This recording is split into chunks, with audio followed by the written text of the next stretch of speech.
Everybody wants to be an ally, or so we think. We talk so often about being an ally in education, in social justice, in activism, but what does it really mean? And for the people that are experiencing oppression of any sort, what does it mean to them that you are their ally? We're going to talk about it today with Sharif El-Mekki. As always, it's Freedom Friday.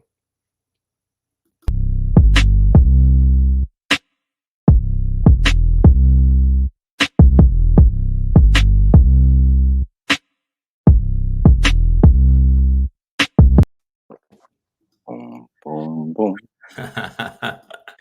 That music does something, doesn't it? Yeah, gets me ready. Good stuff.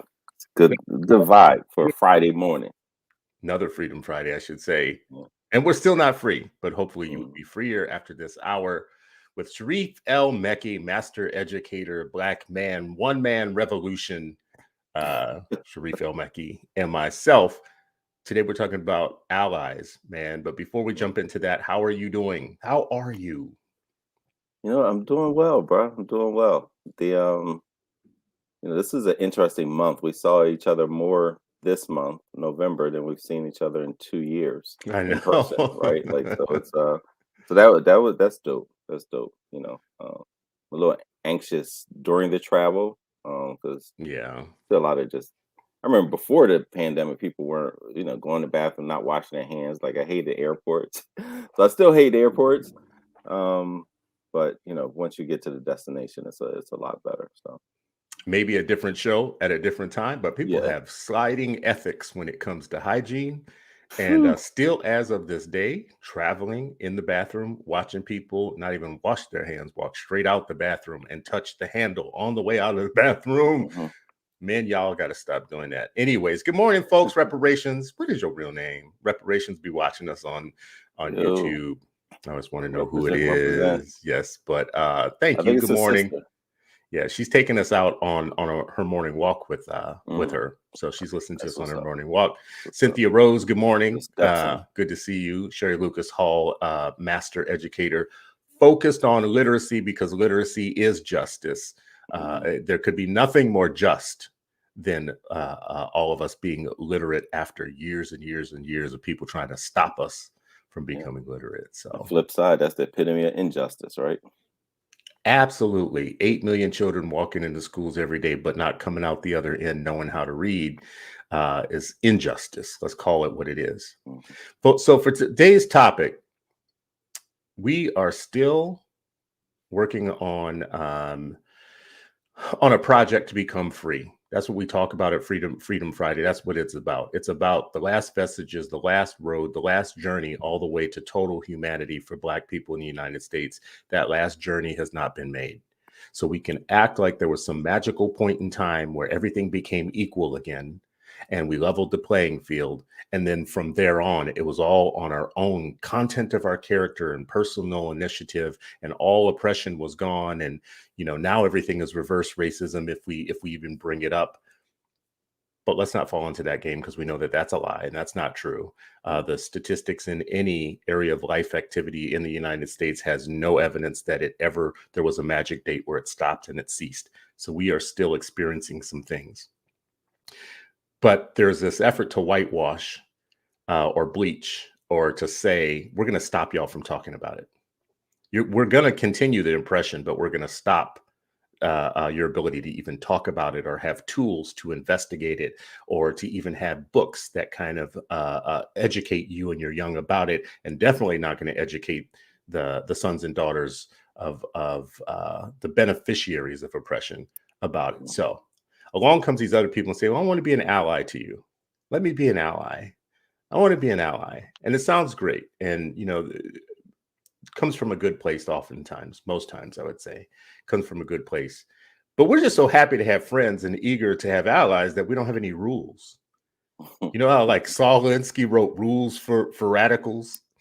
We don't have any rules for allies, bruh. Shouldn't we have some rules for allies? Shouldn't we help them understand what that actually means to be an ally? Yeah, yeah.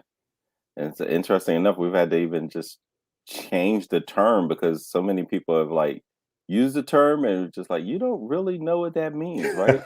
Like, and so if you look at like some historically, like the Allies, they went to war with their folks, right? They're like, oh, and they Right. named them.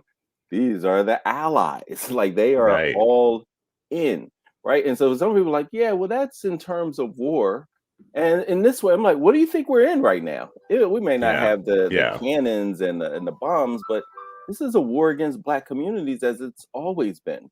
It's a war against the continent. You ask Queen Nzinga, like there was a war that the Portuguese were waging against Angola, right? You. Or that area. Like and that just continued across the waters in the Caribbean. In the original pirate, people like, oh, Pirates of the Caribbean. I'm like, yeah, that's the white folks enslaving people. That's the pirates. So y'all can go celebrate and have fun all you want. The Pirates of the Caribbeans were the enslavers, so but they like so you look at allies when I used to teach history and what that meant and what it Mhm, means mhm, today. It means, mhm. it's like, oh, I'm an ally. Yes. Let's talk about this, in our own little circle and do nothing. Talk about it in history. What in history, was some My notable favorite names, you know? ally, Yeah. my favorite ally was John Brown, and I'll talk about him last, but I'll also talk about people like Thomas Garrett, William Lloyd Garrison, folks who were like, oh, my home can be taken. I could be tarred and feathered. I can be, and I forget the guy's name, Thomas Garrett, Michael Cord, I think, was talking about him not too long ago. They were like, oh, we're going to tar and feather you, and people, I Mhm. used to have to explain to kids like that tar, that's hot tar. They roll you in and then throw feathers on you, just like, and can you imagine trying to get that off your skin, right? Like this is like, almost a death sentence, but with torture. And so these are the things that they were putting things at risk, their lives, their homes, their family, because most of them, when they were doing it, they said this is uh, abomination to God's rule, God's law, right? And so that's how they didn't just think like, oh, this is inconvenient. We should inconvenience Black people by this enslavement, or we should be not. They were like, this is against God. And so that's why I Mhm. think they brought that type of fervor. And John Brown, right? Him, his sons, his friends, they said like, "Oh no, we're going to kick this off. We are going to help start the powder keg that led to the Civil War." Right? And it wasn't just him, right? I don't want to, say that at all, but his actions at what is it? Fort Harper, Fort whatever, I'll look it up. Whatever that Harper's Ferry. Mhm. That attack was part of the catalyst that led to something else, which led to uh, them saying like, "Hey, we got to issue this emancipation because we need them to help fight. We need Black folks to help fight." Um, this. So when you think of like a John Brown in today, I'm not saying go attack a Harper's Ferry.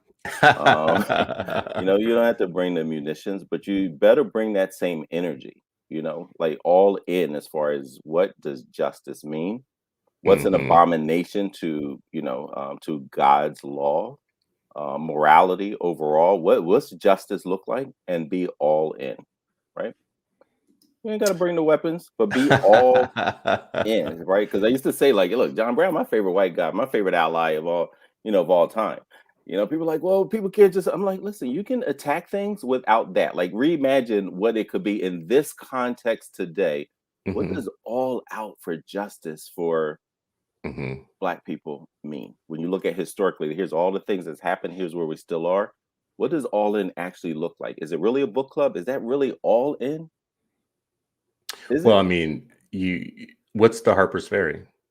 So Harper's Like, Ferry yeah. was No, no, no, I'm asking oh, this what just is to the stand Harper's Ferry? what is a Harper's yeah, like, To in any me, yeah. problem that you're trying to solve, like, if I wanna be an ally, then I Mhm. have to ask myself the question, "Okay, What is that Harper's Ferry? what's the Yeah, Harper's what's that Ferry here?" symbol today? Yeah, yeah. It's like, well, Harper's Ferry was in West Virginia. I think it's I think you have your choice, and they're all connected, Mhm, right? You mhm, can have you know um, the carceral state. You can mhm, have the mhm, the economic oppression. mhm, Um, you can have the environmental oppression. mhm. Where are people setting up, factories? Where are they dumping things? Where's all of that stuff? And for me, what you chose is education. Hmm. right? And to me, that's probably, like that's the place I would encourage, and it all intersects.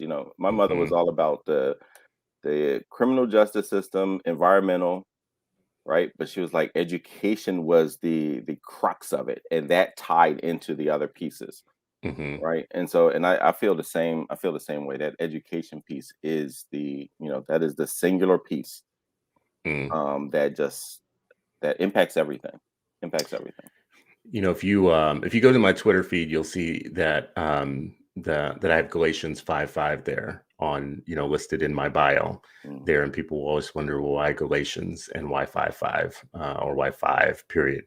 And in that part, it's God talking to you saying, I made you free. Don't go back to being a slave again. mm, mm, And it's a very important, because throwing off the yoke of this world and the slavery of this world and the accuser and the devil that will always be trying to find a way to take your liberty from you, take your freedom from you. And you were born free. You were supposed to remain free, but go back to that, find your faith or find whatever your route is to be able to see what it is so that you know what your oppression is, and then don't go back to being oppressed again, is really kind of the crux of that for me and why I care about it so much. And when you just said carceral state, the carceral state is the apparatus of which your liberties are being taken from you. It is the the literal organization of removing liberties from people. And there are many ways to feed the carceral state. So if, let's say, the carceral state was the Harpers Fairy for us, that mhm, was the thing you're going to go on, because the devil set that up. That's of this world. You're not of this world. You're in this world, but not of it, right?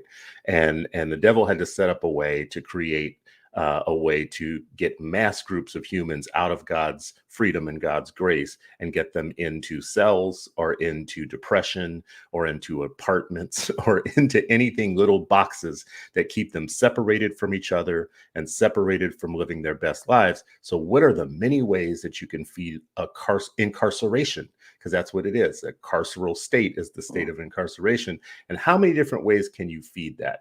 Well, we know illiteracy mm, feeds it.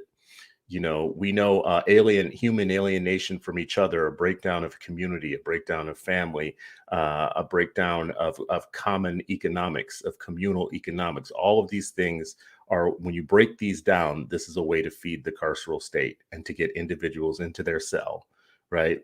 So if I wanted to say, what's the Harper's Ferry? Well, then let's attack that. mm, And there's so many different ways. I mean, so I see Sherry Lucas Hall in here today. She is focusing hard on literacy and reading. mhm. We think about people in jail and in prison. What's one of the number one kind of identifiers of them in jail? One of the most common ones, the illiteracy, Literacy right? rate. Yep. Yeah, Yep. functional literacy. Well, how did they become illiterate? Well, a lot of things broke down for them. Well, who was supposed to help them become literate? Well, there's a $700 billion organization called Public Education K-12 that was supposed to help them uh, read and decode the world, decode, a very complex world. Well, where did it break down? Blah, blah, blah. Well, do you know what? These are good questions for us and our allies. Mm, Our allies. So if you are fighting to keep that system roughly the same, if we're fighting to allow education to proceed the way it is, or even proceed a lot the way that it is, how can you be an ally? I don't really get it. mhm, There are a lot of paths to prison, a lot of paths and prison isn't the only incarceration. So let me just say here, when I say carceral state, the mhm, state finds a lot of ways. I mean, there are people in prison, people on parole. There's people on self-induced parole. The state don't have nothing to do with them. There's mental slaves. There's mental slavery. There's all kinds of other stuff going on. mhm, Um, mhm, so back to allies. They come to us, or Sharif, and they say, "Well, listen, I understand oppression. I understand what's going on. I really want to help, but I don't know how. mm. I don't know how to be a good ally. Yeah. What are your pointers for them?" Well, it's funny, always anytime a question like this comes up, I think of, Malcolm X when he was walking to the airport that time and that young white college student asked him, and he said, "What can I do to help?" And he was just like, "Nothing." Like, just nothing, nothing at all. And walked away. And, he said it was one of his biggest regrets, and if he could have done it again, he would have said, like, get your people. Start there, end there, like be all in. I think sometimes the allies, They come, but they're like, hey, let me fix you so you can be better prepared to fight. Let me fix you so you can absorb, not be as, as hostile towards white supremacy. Let me fix Mm-hmm. you up, suit you up, have you look so you can do, well, instead of doing all of that to me, why don't you get the people whose mindsets are fixed in such a way that makes me want to, that you want me to morph and change my words and all that, right? Like, well, another thing Malcolm said, like, yo, that's not a chip on my shoulder. That's your foot on my neck. Ooh. Right. And so if I'm responding because you have your foot on my neck, you have your knee on my neck, you have your gun to my head, like all of that, don't come then police how I'm saying and say it as an ally. Like you're coming, like I'm here to help. I'm here as a friend. I'm here. What you could do, or you could really say it differently, or you could really think about it this way. Like, no, I'm not thinking about that. I want your foot off my freaking neck now. Mm, mm, Right? And so I think that's one of the things, right? And so I think that comes with one, a level of humility and then courage, like, and then just understanding, right? Because they say, oh, I understand it, but yet they're facing the oppressed and telling them how to respond to the oppression. They're telling them how to walk and talk and speak and endure differently the oppression that they don't experience. And so the mm, first thing is be the best listener and listen to understand. And then all of that, face it towards the people wielding the stick. That is the issue, And so I think mm-hmm, there's a level we talk about cultural competence. I think there's a level of cultural incompetence and misunderstanding of what oppression is because they've never endured it. They've never experienced it. So it's hard for them to walk in our shoes at all, let alone give their expertise because of what they read, heard, and misinterpreted. mm. Let me give you kind of a complex problem then on Hmm. this one. What if uh what if allies, let's just say race, because there's a lot of different oppressions. Right.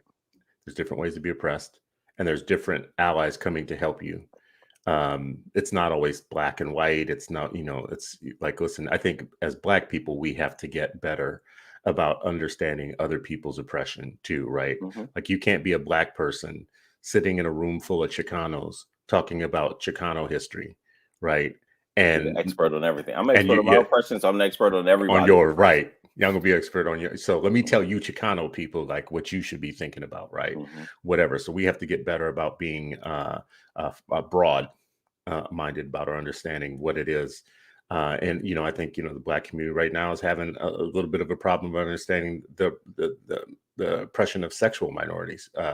Whatever we've got to think broadly, because when I talk about that carceral state, it's not just trying to ensnare one group of people. It's a global project. It's a global project to ensnare everybody at some point, right? To get you all in a cell of some sort. But anyways, so I was going to say the complex problem that I was thinking as you were talking was, what if you have white allies, friends who are white allies, Hmm. who are thinking, I may not understand your entire situation, but I want to help. And I'm telling you, I understand white people better than you do. Hmm. So one way that I can help you is knowing strategy with my own people, right? Hmm. Like, so if you say X, my people are going to do Y, Hmm. and I might see that a little better than you do. So, how do you work together in that moment when it's literally a situation where maybe you are saying you don't understand my oppression, and they're saying, yeah, but I understand my people. Hmm. No, I love that nuance to it, and I think it still goes back to what's the mindset of the ally that's bringing it. Because if all of their energy is just about here's what you should do, and here's where you do that, and then they drive back to it's like then they just go back and say like, yeah, I'm living here, but I'm not going to say, if you know them so well, what are you doing in those circles, right? Are you spending all of your energy telling me what to do, how to do it? Here's what white folks are. Dr. Carr would say that we actually know, because we've been the brunt of white supremacy for so long. We actually know it better than the white people. We've seen it Hmm. in all Hmm. the multiple Hmm. forms where they Hmm. may be within, and they say like, "Oh, I know white people." Like, yeah, but you don't know white rage no matter what. Like, yeah, you may know how Hmm. they react, but we experience that reaction, and our analysis of that reaction is still going to be different than yours because you saw it from afar. You know, when they left your town with the pitchforks and the nooses, they came to our community. And so Mm-hmm. we got to see that. You didn't join them, right? You were like, "Oh no, I'm not doing that." You stayed home. You may not have seen the sickening aspect of it, right? And it's examples like that. So when they talk about the three, everybody talks about the three civil rights workers that were murdered in Mississippi, right? Mm-hmm. One black, two white guys. I think there were two Jewish. At least one of them was Jewish. I think both of them.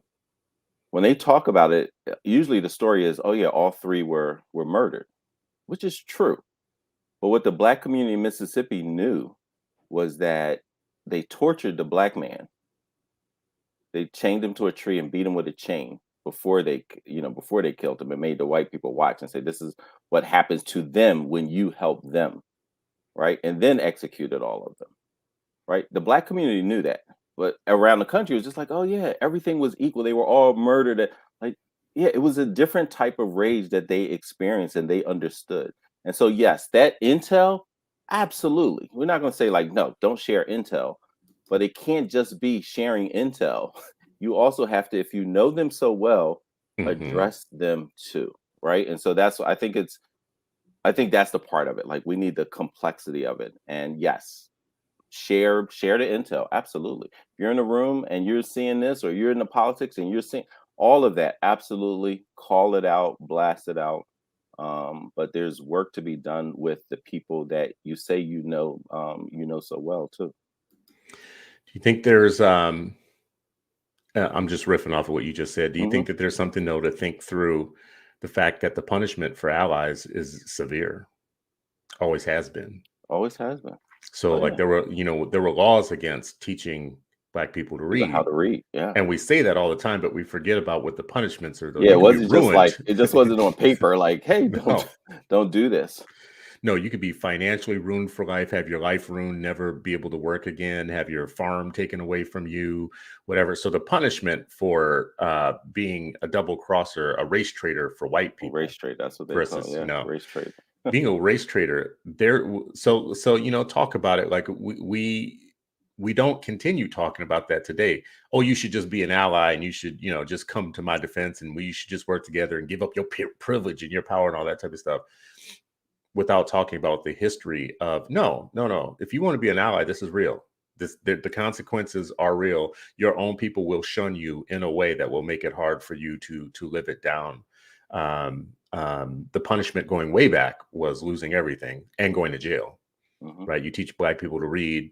Yeah, you could go to jail. You definitely could have everything taken away from you. There was a point in which you could be beaten and whipped and all kinds of other stuff. And today, I mean, if you're a white person who wants to live a comfortable life, it's better to not be an ally. It's better just to go about your business and do your thing, right? Hmm. Hmm. So in some ways, we are telling allies there's two things that we're saying to them. Number one, be realistic and realize there are consequences. This isn't playtime. Hmm. This is, the stakes are real to do this. And if the stakes aren't You're real, doing maybe it you're right. doing it wrong. Yeah.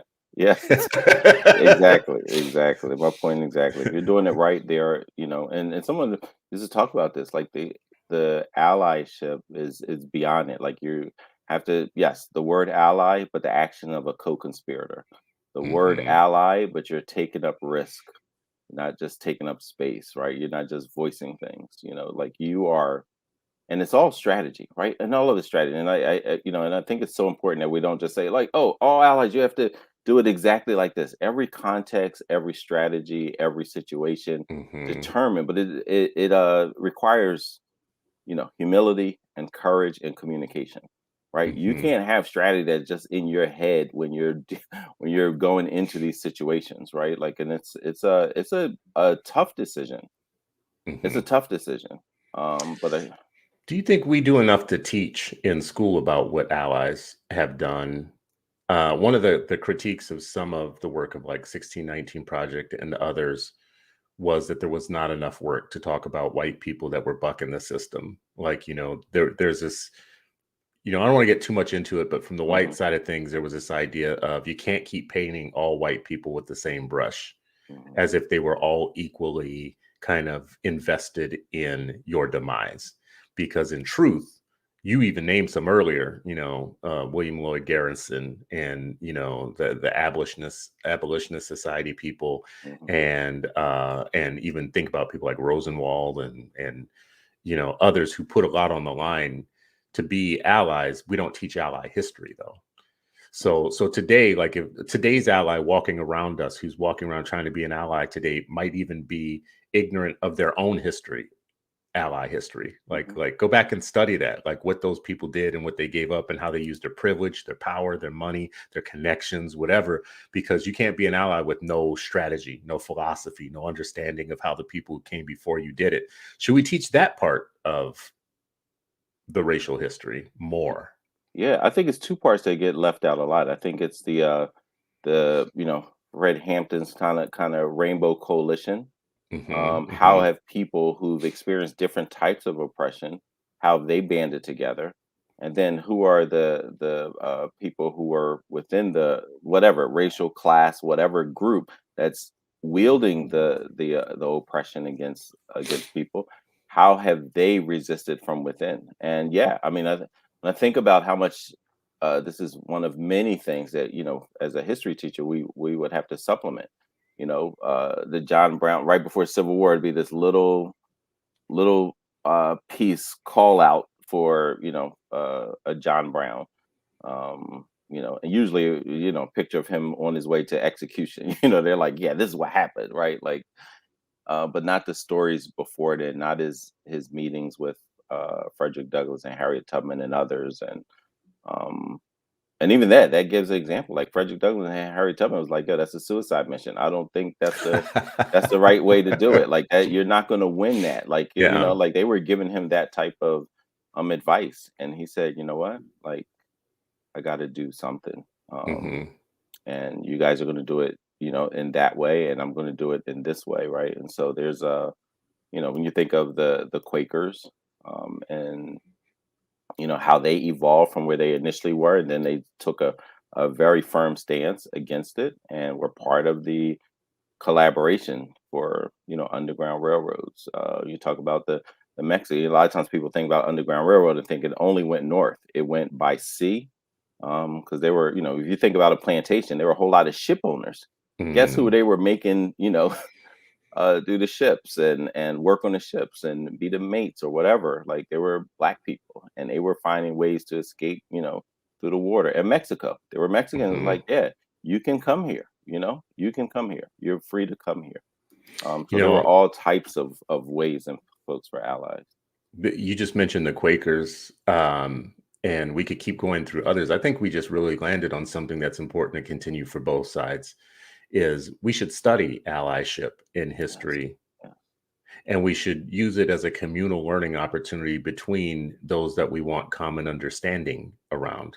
Hmm. So this kind of I'm oppressed and I'm going to run an oppression thing, and the other side, well, I want to help, but I don't really know how. Maybe communal learning opportunities between us that allow us to share some information and say, let's not start from scratch. There have been out there. There's a long line of this. The Quakers are a great example of people too who buck the system of saying, well, you can't judge people back in that day by today's standards. No, let's judge them by those standards. The Quakers were telling them back then, this is Hmm. wrong. God doesn't want you doing this. God hates this, Hmm. whatever. Your own people, especially, Christian folks, much more clear back then than everybody else was when this was going on. So you need who are our Quakers today, or people today who would stand. Well, let's just start with this. There still are Quakers today, people. So, and I subscribe to the Friends Journal. If you read the Friends Journal, they are still where they were, a Hmm. long time ago, but not celebrated. I don't think I think maybe we broke up at some point with our allies. I think at some point we just like, I'm tired of y'all. Y'all just say, y'all ain't good at what you do. And some of it was the other side. Some of them got tired and just like, I'm tired of y'all. That's true. That's true. Like, you're not satisfied that we Yeah. got this bill signed. Because they're like, well, the Right. reality is Yeah. that this Yeah. bill is not actually being implemented. Like, this bill actually isn't changing my life. Well, you know what? We worked so hard and we helped you. And you know what? Just y'all just keep complaining. You know what I mean? Like, well, look at our mortality rate. Look at our incarceration rate. Look at all the data and the trends and the pattern. Yeah, but things are so much better. Stop complaining. Yeah. Right. And so I think there was a mutual, like, just fatigue, ally fatigue. Just like, I'm sick of y'all. And they're like, we sick of you. And then it kind of, a little bit of, you had just a little Mhm. sprinkling in the middle that was still going on. You just mentioned something that this is part of, like, what gets under my, what's that term? Gets under my crawl, gets in my crawl, like, gets on my nerves. They're friends, right? Like, when I think Yeah. about what they're friends of, like, if you knew that and the friends, if it was a candle in the window, or if it was a nod of the head, like, you knew that was safety. And then they got today, I don't know if they got it there, but in Philly, got like, we're friends of this school. And, like, it doesn't mean anything for most, but it could mean that, what, we about to gentrify your butt on out of here. Like, and friends, like, it's just a very different, we're like, yeah, we're friends. Like, some of these friends are kind of dangerous, and yes, I love the idea of, like, just this shared understanding and history and mutual, and that's one of the things I just wrote in my notes initially at the very top, is like education, like, just how do you educate yourself, about the long line of allyship?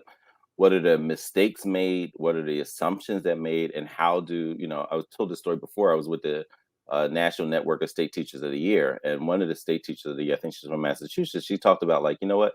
One of the things that I learned how to do was to examine my privilege daily, not at a Mhm, workshop, mhm, but mhm. just part of my reflection is, like, and she said, because she would try to give it away. Like, if there was a chair offered her, she would offer it to someone of color. If she had a speaking engagement, if she was at a room or invited to a table, she was like, nah, you know what? Somebody else's voice needs to be at the table. So she did that. And what she said she noticed was, no matter how much privilege she gave away, more privilege, came to her almost immediately. And she Yeah. said, so she had to really, reflect on that and see, like, okay, how do I think about this? How do I move? How do I maneuver? I can't do it once and, like, yeah, I did this. That's my allyship. She said her allyship required her to reflect on her privilege, her opportunities, her spaces daily, and Mhm, then mhm, strategize, like, okay, how do I maneuver? Who do I connect with, of Black and Brown people, to build an allyship and to mhm. support and build that trust and community? Like, yes, we're all in. That one that you're raising right now is a very tough one for people. Yeah. Dealing with privilege, is tough. It's definitely tough in the way that we define it, because especially when we talk about white privilege, Hmm. it's the classic thing in that case is many people were saying, I didn't grow up with I didn't privilege. grow I up am with white. it. I I had, was poor. I was poor. I had a tough life. If you go back and watch the movie The Jerk with Stephen, oh God, That's what it's called, The Jerk? The Jerk, yeah, years ago with oh god, I'm gonna forget the comic's name. It's gonna like escape me. But in the beginning, he starts out, I was born a poor black child. Well, he's a white guy. That's one of the jokes in the movie or whatnot. But he grew up poor. He grew up amongst black folks that were really poor or whatnot. He never had the mentality of of the white folks. And Mhm, because, so Appalachia comes up a lot. We talk mhm, about white privilege or poor white people or people who didn't have advantage. And then, on one side you have Jay-Z and you have Oprah and all this. And then this other side, you have white people. Steve Martin is his name. Sherry mhm. Lucas Hall put white-haired Steve. Yeah, Steve Martin and Michelle Johnson put Steve Martin in there. Um, and it's a tough one because you do have white people who suffer depression, who had domestic abuse in their house, who had alcoholism and family problems, grew up in meth county, or grew up in the suburbs with two parents that Mhm, hated each other, and mhm. all kinds of stuff. So then they come to an age and they come into a room with well-dressed black people who are talking about white privilege. And Oppression they're and like, white privilege, and, like, yeah, what about oppression, white. mm, They're like, what the hell? I'm in a room mhm, full of like black PhDs with suits talking about oppression and whatever. mhm, And I don't know mhm. why I raised that, except to say No, I'm when glad you did. it stunts the conversation sometimes. However, this is what I don't think we're good at. It's always good to challenge ourselves too. When we think of the world in terms of I'm oppressed and everybody else are oppressors, there's a convenience in that allows us to not interrogate our own privileges, our own like class-based privileges, for instance, our own contributions to oppressing other people, right? Mhm, Our own ability that we're not all without power. to exercise on people the wrong way, sometimes on our own selves, like our own friends and family. Like, I mean, we can do ourselves damage and whatever, but we can also find other minorities to do problems to or whatnot. So are we challenging ourselves in the way that we challenge other people to be the model of not oppressing people? And I don't think we always are. I think many of us have privileges. Let me just give you one, and I'll stop and see what you have to say about all of this that I just said. But there's a big part of the world population that lives on $2 a day. Mhm. I forgot what the number is, but bruh, it's a crazy ass number Mhm. of people globally who live on $2 a day or less, right? Mhm. Definitely even a bigger number who live on like 5 to 10 or whatever, like still within deep, deep, deep poverty. Yep.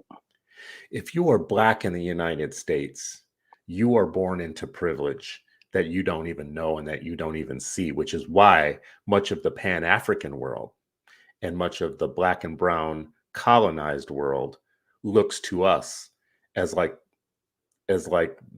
the well-off people of the colonial world, right? Mhm. But we don't walk around with that in our head, that we are privileged, that maybe we should be giving some of our money to global purposes and to Pan-African purposes. Maybe we should be taking some of this largest, because we think we're so broken, so poor, that we can't write a $35 check a month to global liberation, for Mhm. instance, right? Yeah.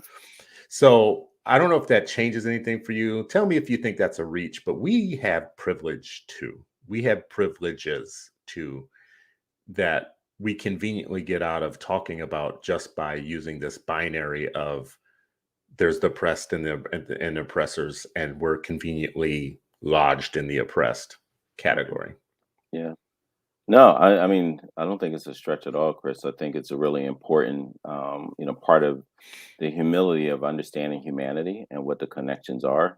Back to your, the why I've had so many of those type of conversations, even with white educators who grew up with circumstances that we wouldn't want any human being to witness and experience, especially as children. And the conversation was often like, yeah, it doesn't mean that there's no such thing as a white person or any human being from whatever cultural or racial background being oppressed. As I said, one of the challenges is to be able to say yes as an individual, and then the system wasn't built though to oppress white people. And so looking at disproportionality, Mhm. no Well, matter wait a what. second. Let me ask you about that. Do you Mhm. believe that's true? I believe in some instances, yeah, it's true. And I don't mean like all white people, but Yeah. what I'm saying is, I do think the system actually, its first victim is white people. The very mm, first victim in of what white way? You supremacy, mean like for mentally? I mean, like white supremacy as a system begins with totally whipping white people into shape with 100% compliance. 100% compliance. And if you don't comply, we will grind you under the wheels. We will kill you. We will put you in jail. Let's just talk I think about a the lot what. of, I mean, but when you look at human dynamics and people, a lot of people Yeah. gleefully will say, "You ain't got to threaten me with that. Comply Well, with they'll, this, and make me they'll say better that than now. them." They'll Oh, say I'm that now. all in. Like, I Yeah. don't know if it was that kind of that Well, kind of a.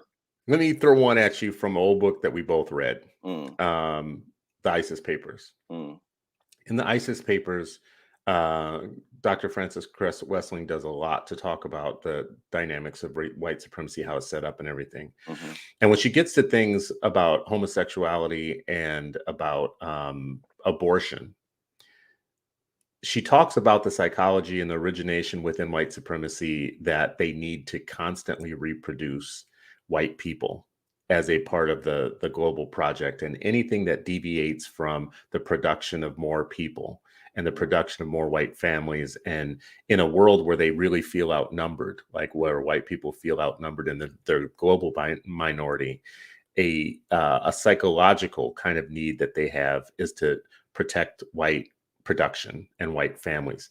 If you have women, for instance, who are having biracial, are looking at the grand scheme of human possibilities in terms of mating, and they are mating outside of their race, for instance, and not producing white people, but producing more people of color, if they're having abortions, if they own their full reproductive rights as women and they decide to do things different than what the project is telling them to do, that's a problem for the white supremacy project, right? If they are gay and they're not producing any or not expected because they are gay to produce for white supremacy, more people or whatnot. Now that's, I'm giving a thumbnail sketch, people, so don't come at me. Like, she has a long theory of, it's a long book. It's a long book with a lot of stuff that might make you like kind of like roll up and be like, I don't want to read again. But I'm only mentioning it to say that for white supremacy to work, white people have to be depersonalized in a way that they will comply with the rules of the project. And if they don't, that's a problem for the project. So they themselves are enslaved first, because maybe they want to do some other things that the project doesn't want them to do. Maybe they want to live some other kind of way that it doesn't allow them to be, like, for instance, being gay, right? Like that is a problem for the white supremacy project. And it will find ways to notice who they go after the most amongst their own people. They go after people that they think are race traitors, are too liberal, are too progressive, gay people, lesbians, trans people. Look at who they attack most amongst their own people first, right? And then you have to ask yourself, why are you guys so obsessive about that part of your own people? Like, why do you go after them so much or whatnot? And it's because to be in the white supremacist project, you have to be a complying white person. I don't know. Maybe it's a stretch, but I do think that, oppression starts at home. Yeah, I mean, I think there's, I think all of it is, and don't make the big picture of me because I'm rambling a little bit. But I think there's a whole lot of complexity in all of it, right? Because the white power structure can also say like, oh, y'all doing this, y'all not having babies, and remember who they were telling. Though, if you look at the history, a lot of times the wealthy white folks weren't having a lot of babies. It was the poor. It was the move westward, manifest destiny, go forth and prosper, right. Like it was that kind of thing. Whether it was the Germans, whoever, right? Like folks are like produce, but also the white power structure is like, hey, you know what? We need. It reminds me of Matrix. Remember, he said we need more, and he just started infecting everybody with this thing. In the last Matrix, the guy once the virus, he started infecting everybody, and he just had a million that looked like Mr. Smith, right? Was that his name? Mr. Smith, yeah. Agent Smith, yeah. Agent Smith just started, right? And the power structure does that too. What did they say? They're like, you know what? At some point, they're like, we need more white people. Hey, Italians, I know we didn't look at y'all as white before. You down with us? Hey, Irish, you weren't white before. Let me Mr. Smith you real quick, and hey, now you've joined us, right? And we see that now too with some of our other what could have been allies or who could have been in the same black and brown get down are also like, wait a minute, I can actually identify. I see it in the Muslim community, right? You have Muslim immigrants who, as you so definitely described, years ago about, hey, you know what, you're coming and you have all this vitriol to black people, but guess how you're able to be here and open up shop? You're on the backs of freedom fighters who fought for the privilege you have, and now you think you arrived, right? And so then if they say, hey, come Mr. Smith, me too, they're complicit in all of that. And like, yeah, if I gotta choose, what's that question, like, who do you want to go in front of a judge as a white person or a black person? Right? If you gotta face some serious stuff, which one do you want to go as? Because they see a pattern. Even that poor white person in Appalachian, which one do you want to be, a well-dressed black man, or do you want to come up in a tattered shirt and pants in front of that judge?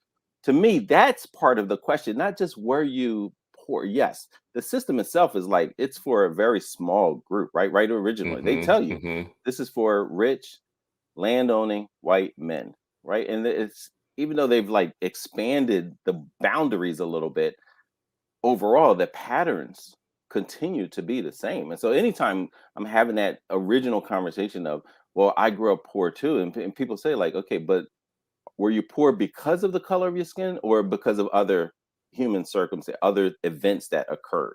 Is it part of this? I mean, but do you think that matters to them? Do you think it matters to them if their life is crap and the ruling class of their society made their lives crap?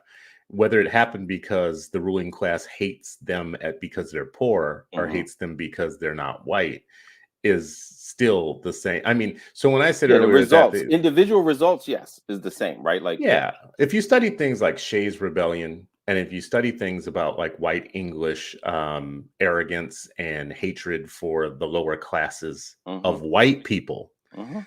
not of black people, like good old fashioned Yeah, English contempt for their prejudice, own yeah, kind. Yep. contempt for their own kind, that is embedded in our system still. Well, that's what I mean by It's still the embedded. Yeah, humanity of it. Exactly. And yeah, that's the exactly part, like, before race was constructed in the way that it is today, yeah. the humanity of how do I amass power and wield it against others has always been, this is part of the great struggle, because there's Hmm, always this hmm, great divide.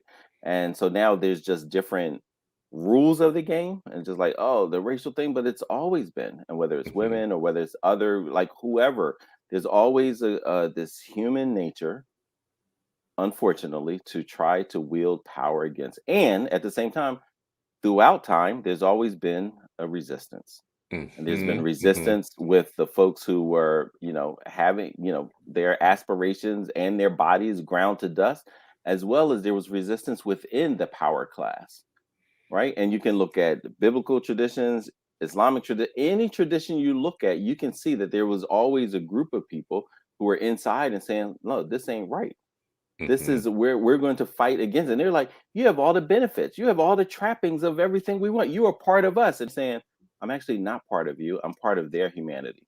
In hmm. Islam, there's a tradition. Imam Ali used to say all the time. It's like, you know what, you'll never be free. And I'm paraphrasing. You'll never be free until you want with your brother what you want for yourself. And he said a lot of times people think brother is, you know, uh, your Muslim brother or your Christian brother. He's like, no. He's like, it's your brother in religion and deen, but also my brother in humanity.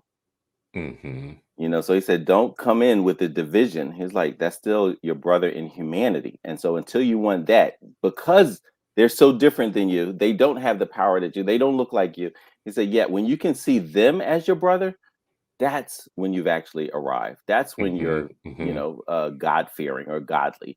He said, until then, if you just look at your brother as the people who look like you, have similar backgrounds, have da da da da da, it's like you haven't actually arrived, but you're the ones who will profess, like, I'm the one, I'm so good with my brothers. It's like the real human being, God fearing human being, is the one that looks at their brother as the brother in humanity who's radically different, right? And so Hmm. to me, that is a major part of when you're talking about like educating and understanding and learning and cross differences. That, yeah, this is all, this is all, you know it's all I love similar. this point. I gotta, so I always gotta like stick with a not God advocate. I hate saying devil's advocate. So I always gotta like present a point Yeah, that yeah, keeps the yeah. conversation stoked from different directions. But even on this point, allyship is a two-way street, Mhm. right? Well, yeah, I And love that. I wanted to point yeah, you. That's a yeah. very good point. But go ahead, finish that. You Well, it's a made. two-way street, and you just mentioned so there's a couple things that are floating around in my mind. First of all, I want to say Michelle Johnson has articulated something in the comments that I was already thinking, but she says it well. The ruling class doesn't want lower class white folks to realize that they have more in common with black folks. King was murdered when his message became more about poverty than race. Mhm. And the reason why that hits me on the nose is because I was already thinking when you mentioned Fred Hampton, he was talking about building a rainbow coalition, a real rainbow coalition before Jesse and others were Mhm. talking that nonsense that he was talking. But Fred was talking a real like getting people to understand their common oppression, and white people in the slums were catching hell like black people were catching hell in the slums. We can say yeah to some different degree or whatever, but listen, when you're experiencing it, you don't care about somebody else telling you your oppression isn't like mine when they're catching it too, right? And we Mhm. don't talk enough about how much the ruling class hates the white poor. They just find artful ways to make the working and the white poor feel good about their oppression, but they're still being oppressed, right? Like, Mhm. and it's usable oppression at times. Um, but they killed King when he started making his premise. Like all of King's life, their fear was that he was going to become a black messiah. You see it in the FBI documents. He may rise up to become a black messiah, and that's what they were trying to prevent from happening. Was they were trying to prevent black people from seeing him as like the freedom fighter that he really was. When he started becoming a zeitgeist for white people and brown people and all people to see common oppression, is when they killed him. They killed Malcolm when he was coming to the brotherhood of man part of his life, when he was starting to say, I've seen something on the, in the broader world, that we are all human and connected and whatnot, and he dies. Fred Hampton, that's when they killed Fred Hampton, is when he started saying, we are going to have a rainbow coalition. We're going to bring everybody together and see. So realize that allyship is nothing to be playing around with. It's serious business when you start uniting. When you start uniting across lines of race, class, and whatever, is when you become a real problem, right? It's not when you're just, so allyship is a two-way street. In that we should be learning our history together, ally history together. We should be learning the strategies and the Fred Hampton, King, and other examples about how dangerous it is and why it's dangerous. We should be really thinking. I'm just talking about here, so I don't know that we should be, but I'm just saying we could be thinking through too, that a good allyship isn't always about being that family member who's constantly telling you what you're doing wrong too, right? Like if I'm showing up to be your ally, and but you getting it wrong, well, you said that thing wrong, blah blah blah. Just think about your family member who is like that. Think about how you hate going to Thanksgiving with that family member, the one who comes over to your house and is like, talking about like how dirty the corner is, or blah blah blah, whatever, versus the family member who finds a way to be family, right? To constantly be trying to help you be better and lift you up and push you forward or whatnot. Well, Maya said, forget what you said, but always remember how you made them feel, How right? you made them feel, right? But is that wrong? Because there's going to be somebody who's going to say, Chris, you letting these people off the hook, the allies, they need the kick in the pants, blah, blah. And I'm like, nobody needs a kick in the pants constantly, because nobody wants to work with you. You're going to smell like you want to be alone if you keep doing that. But, but I don't know. I'm working this thought out. Am I letting people off the hook when I say that, who want to be allies? I mean, maybe a little bit. I think again, everything is complex, and I love, I love conversations that have nuance and complexity, because that's how life is. And I think there's patterns, and then there's individual relationships. We have to be able to hold both at the same time, simultaneously. Here's the pattern, here's the theme, here's the trend I'm seeing, and here's this individual human, story about a human being, and their complexities and their connections and their disconnects and misunderstanding and assumptions. And so all of that, part of real work is still grounded in love, like love for your brother and sister in humanity, like, and that love is going to also hold you account, right? You don't really love anything if you don't love something that you don't feel accountable for and accountable to, right? And so I think a big part of this work has to be grounded in love. And I think this whole idea of the complexities of allyship and what it means, and it's not just, oh, ally is only a white person and that's it.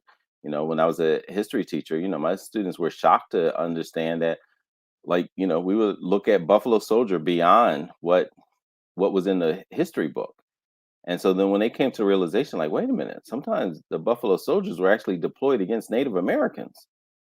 And they were like, whoa, right? Because it was only when you hear Buffalo Soldiers, usually just celebrate, oh yeah, the black people, and they were Buffalo Soldiers, and they were just like, wait a minute, here were black folks who were in the army, they were in the black regiment, and they were deployed against Native Americans. And what does that mean? And how does that add to understanding of, like, whoa, what was that like, for people to be out of one angle of oppression just to be, in another part, still being oppressed, but then also being used against another group of who's being oppressed, right? And like, what does all of that mean today? What does it look like, And that's today? where, like, a cross-cultural allyship needs a new definition. Hmm.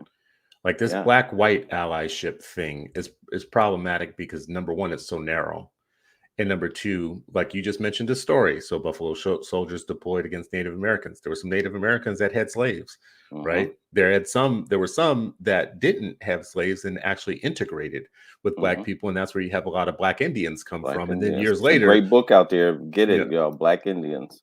yeah, but then, then years later, they were denied their Indianness when it came time to divide up reservations and stuff, right? Right. Like, so Prove oppression, it. Prove it. oppression can have a mixture of situations going on. Absolutely. So allyship needs to have a nuanced understanding, but it should be, I think, a family relationship united against all powers that oppress, and recognizing all oppressed peoples too, not narrowly considering oppression just your oppression, right? Yeah. Like Yeah, Black and it oppression or requires you to whatever. go deeper. Like, so when we grew up in Iran, they were, they would talk about this, and even in elementary school in Thammasasa, when we had our political science, I mean, this is when I first heard it. Like, they would talk about like all the times that there were fissures in the communities that were being oppressed and like how to organize. They were talking about basically how to organize. And they said the Mm, first question that you should start, keep asking, keep asking, keep asking, because they'll say, "Well, I don't like that person because of this. Well, and I don't like that person because of this." Like, even after you're hearing that and listening in and trying to understand, they said the essential question is, who is your enemy? Because mm, at the first question, it's going to look like him because he's doing this, or her because she's doing this, or she said this. Said, but when you get down, you keep diving, diving, diving, and at the core, who or what is your actual enemy? If you mm, can get to mm, that foundation, listen, we're fifth graders going through these exercises, right? And so, and then when I think about it later, I'm like, man, they were like so on to things as far as like just trying to help our worldview and the paradigm that we should use, and to not get caught up on the mm, surface enemy or allyship, like go deeper, deeper, deeper to see like who actually, because they said that's when you'll see the unification of people understanding, like, oh, all of that may have been propaganda, or like people constructed this to make us think, to distract us from what was really happening. And so if we can get to that core, that foundation, and they said, ask the question, who's your real enemy? Once you mm, get to that and you come to a common agreement, and I think that, and exactly, this is why Fred, Malcolm, Martin, Medgar, like this is why this is, and this, you talk about like there's risk involved. This is what happens when you get enough people to start thinking about that real question of who's your real enemy. Yeah, mhm. chances are they're gonna silence you. Um, in all the ways possible, to death, Mm-hmm, or just make you lose everything, hmm, or silence you in meetings, or silence you, take the mic away from you, whatever, take your platform. hmm. Um, we have a pretty sharp comment here from Nuki, and I hope I'm saying your name right. It's Knuke, and I hope I'm saying the right way. Says other groups know how to put gates up when it's time to get specific policies to benefit themselves. Meanwhile, Black folks caping for every other group while we are at the bottom of U.S. society. Um, and I it's a challenging thing at the end of the show to grab. This is a great comment. I'll take a quick stab at this, and then you can choose, Sharif. Here's what I think about the comment. I don't think that Black people cape for everybody else. I think Black people cape for justice, which benefits everybody else. So I have said it before. If you are a person living in the United States who's enjoying a great degree of civil rights, or even workplace rights, or economic rights, or economic programs of any sort, you better thank Black people, because the long, hard struggle of the Black civil rights movement is what gave you a million different benefits for other people. And they're living off of those benefits. And those were specific policies that we fought for, that made voting easier to do, made working easier to do, made living where you want to live and go to school where you want to go to school easier. Not perfect, but easier. And those are specific policies that benefited us, that actually had the additional benefit to everybody else, and we don't get credit for it. So all the other groups should be thanking us, sending us an annual Christmas card or whatever you, what it Kwanzaa or Hanukkah or Hanukkah Kwamsas, whatever you celebrate. We should be getting a card every year from everybody enjoying their civil rights in the United States, their human rights, civil rights, economic rights, housing rights. Everything that you have came from that Black fight. And I don't think we're caping for everybody else by doing that. I think we're caping for justice by doing that, and then everybody else benefits. The second thing is, I don't think we're at the bottom of society. I actually hate to take my people's power away from us by continually talking about ourselves like we're the downtrodden. We are disorganized, but we are not poor. We are disunified, but we're not without power. We are capable of a lot of things, and we still move elections. We still move policy. We still move state houses, even as a extreme minority of the United States, and disenfranchised group, but we still disenfranchised and a minority of, like, what are we, 13, 14, 15% of the population, and we move a lot. We move culture, music, business, commerce, elections, state elections, local elections, wherever we exist. We own entire cities. I'm not saying it's perfect, and I'm saying that ownership is paying off the way that it should be paying off. No, but anyways, that's my response to this comment a little bit. Do you have anything that you would? I mean, I like the the part. I would say, in addition to a Christmas card, like, actually, do something. Don't get Mr. Smith and then just say, like, hey, you know what? Like, there's like, there were some disturbing things, because you see it, right? You see, like, how how Haitians or Afghans were treated as policy. Just that. And then I saw some Black people like, yeah, we shouldn't. There was people in Philly and Jersey and other places that Afghans were being received, and they were going to support. Like, you met Noor. Noor was organizing. They were trying to feed these Afghans who were Muslim pork, and Noor and some other sisters were getting together to give them halal meals and support them. My wife is helping with signed up to help with translation and all these things, right? And so then there were some folks like, well, we Black and we poor, we shouldn't be helping them at all. And just like, you have to be able to hold two truths. Yes, we should fight against the policies that are used to oppress dark-skinned immigrants, melanated immigrants. Absolutely, 100%, we should be all in on that. But to also say, like, well, this person next to me is suffering oppression, I'm like, well, F you, you ain't Black. To me, that's not the road to freedom. No, it's Like, not. for me, that's not it. And just like you gave that when you said before, everybody can be a philanthropist, and I think everybody can also be an ally in different circumstances. Understand, and for me, it still goes back to Ali ibn Abi Talib's words of brother in whatever and brother in humanity. And to me, you have to be able to hold two truths. And I agree, caping for justice is very different than caping for a person or putting. And the complexity of there's a lot of Black people who have internalized, just different things, who may not look at themselves as agents of power in circumstances or whatever, like that could also have been internalized, right? And it still goes about, like, what are the complexities of humanity? How do we educate? How do we reorient ourselves, right? And so much of what Dr. King and Fred Hampton and Malcolm were trying to do was around educating initially. Like, it's hard to hard to organize the people who are unaware of something. You gotta have a common level of awareness to be organized. And I think so much of it starts with conversations internally as well as externally, across differences and things, and then coming to that fundamental question of who's your real enemy. I think that's a great place to land. My kind of takeaways from this around allyship and being allies and rules for allies.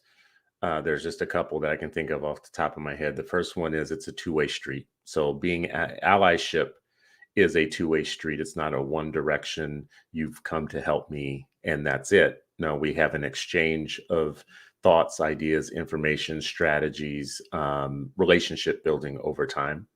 because that's what allyship is. It's a relationship. So you should treat it like a relationship. Also, there should be a communal learning opportunity if you're going to enter into something that's a partnership, like being an ally, an allyship to help defeat oppression. You should actually understand the history of strategies allies have used in the past. And the allies, like, we should share a common understanding of the history of what it takes to be effective allies to movements, global, domestic movements, all movements. Let's learn together about what this means. Let's not be facile and kind of surfacey about, oh, I'm an ally. No, let's work together to understand and to get deeply rooted in the knowledge and know what that means. And then the other thing is, like, what's your Harper's Fairy? Be clear. Be clear about the oppression. Sometimes you want to be ally, and sometimes you feel like you need an ally. Neither one of you are clear about what the Harper's Fairy is.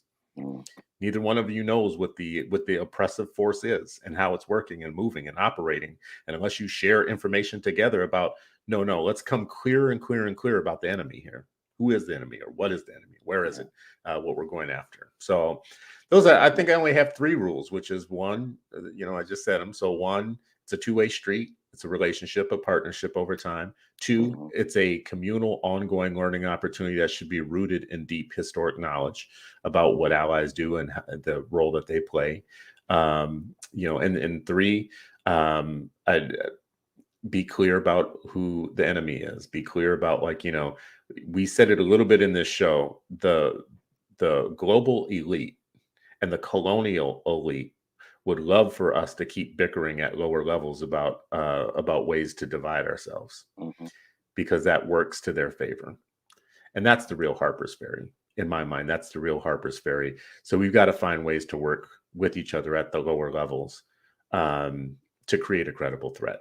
So that's what I got. What do you got, bro? I mean, listen, I co-sign, and as Cole say, double click on all of that. He does say that. Yeah, double click on all that. Yeah. And I would also say that there's a continuum of allyship, and we should recognize that. And so when we use the word, we shouldn't ascribe it like it's all fits in one small bucket. It's actually a continuum, and people should be honest of where they are, what they have the capacity, internal fortitude to do, and be honest. Don't be at, close to the 0 on the number line, but act like you're at plus 100. So, be honest of where you are in the continuum, and that informs other people of, like, where they can connect with you on that same continuum. Because if you're at plus 1, but I'm actually in desperate need of plus 100, don't say, like, I'm an ally. No, like, hey, I see you, but that's not what I need right now in this moment. And the 8 million Black children rarely need that plus 1 right now. They need people at 100. And so what you're investing in and how you're doing, because we see what the outcomes are when they don't have the education that they deserve. And I've said this quote before. It's an ayah in the Quran that says, oppression is worse than slaughter. Oppression is worse than slaughter. And when you sit with that and reflect on that and what that means, of one, the finality of one piece, and the ever enduring aspect of another piece, and why, something like that is so important to be part of the thinking. And then lastly, I would say, don't overestimate your allyship and underestimate that white supremacy, global elite, colonial elite. Don't underestimate one and overestimate another, because that is that's a recipe for disaster. Actually, you bring up so much stuff all the time. We have to end this show, and we've got stuff left over that we have to come back to, because what you just said, yes, there's a global white supremacist project that is quickly, because white supremacy is so good at creating probationary white people, like new whites to come in. You mentioned it earlier. Hey, maybe we'll start making Asians whites now. I mean, we already did it with the Polish and the Irish and of all people, the Italians and the Greeks. I mean, who are naturally dark people. You see them in the summertime. Ralph Wiley had a quote years ago. He said the only time we should consider Greeks white people No, he says we always consider Greeks white people until your wife wants to go on a vacation alone to Greece, right? Like, right. And he was pointing out the ridiculousness of, you know, how Mediterranean people would get lumped into whiteness over time, right? Who are obviously melanated peoples, right? But I only say that to say that, like, you know, you're starting to see it even happen in the United States with a group of kind of like brown people who are starting to be classified as white and others, which creates a different problem, which is neocolonialism, right? So we can talk about colonialism all we want, but if we keep missing neocolonialism, which comes with the black and brown face, oftentimes we are actually still being too surfacey to fix our problem, right? So, Bro, you know how so you know in some sports, like you can know the play. So John Wooden, he was one of my favorite basketball coaches. He would never watch film of an opposing team. And you know Oh that wow, ridiculous championships that they won, yeah, formerly known Lou Alcindor, Kareem Abdul-Jabbar, all these other, like just the amount of championships they won. But he would never look at the other team's film, and that was the rage at the time. Everybody was breaking down film. It's like, if we do what we're supposed to do, like, I don't care what what their defense is, right? If we perfect this, right, and that's the divide and conquer, right? They tell you this is my play. It's a very thin playbook, yeah, and I don't care what you do. This is my play. I'm going to divide and I'm going to find, because your mouth can say one thing, but if your internal heart has some type of, you know, how you're going to discriminate, I'm going to find it and I'm going to exploit it, right? Like that's what the devil does. He's in your vessels, he's in your bloodstream, he knows your, you know, he has access to some of your internal thing, which you hide from the public. And he says, that's what I'm going to use. That's what I'm going to hand to your enemies. Exploit this. And you know what? They don't works care. every time. They don't care what we do. That's what they're going to exploit over and over and over again. Right? Well, now we know it. And we know it. Now, We've yeah, always now we known know it. it. And guess Yeah, what? now we Guess know it. what's going to happen Yeah, tomorrow? yeah. So, So be Educator vigilant. Barnes, Educate, be vigilant, stay on it. Educator Barnes say y'all like church ending multiple times. So, let the word be told. Appreciate you, brother, and appreciate everybody coming to listen, watch, add comments to add flavor to the discussion. Anytime we can come together each week to talk about education and our own liberation is a good week. I hope that you all have a blessed weekend and that we come back next week energized and prepared.